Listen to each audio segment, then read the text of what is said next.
வணக்கம். இன்றைக்கி வந்து இந்த ஓஸ்டி டேங்கெல்லாம் பார்த்தீங்கன்னா, ரிங் பீம்ஸ்லாம் இருக்கும். அந்த ரிங் பீம் வந்து கான்கிரீட்டோட வால்யூம் எப்படி எடுக்கிறதுன்னு நிறைய ஃபார்முலா இருக்கும். இந்த ஃபார்முலா வச்சு நீங்கள் ஈஸியாக கான்கிரீட்டோட வால்யூமை வந்து கண்டுபிடிக்கலாம். முதல்ல இந்த ரிங் பீம் வந்து சென்டர் டு சென்டர் எடுத்துக்கணும். இப்போ அந்த டயா இருக்குது பாருங்கள், அந்த ஓவராலாக 8 மீட்டர் இருக்குது. அவுட்டர் டு அவுட்டர் 8 மீட்டர் இருக்குது. அந்த 8 மீட்டரில் அந்த சென்டர் டு சென்டர் 3.85 அங்கே எழுதியிருக்கேன் பாருங்கள், 3.85 மீட்டர் இருக்குது.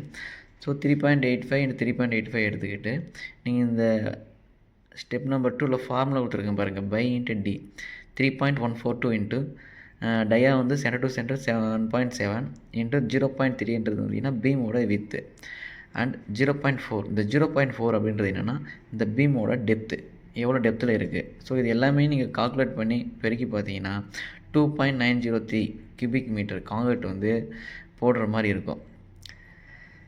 இது வந்து ரொம்ப இம்பார்ட்டன்ட். இது வந்து எல்லோரும் தெரிஞ்சு வச்சுருக்கணும். இந்த ஓஸ்ட் விஷயமா ஏதாவது இந்த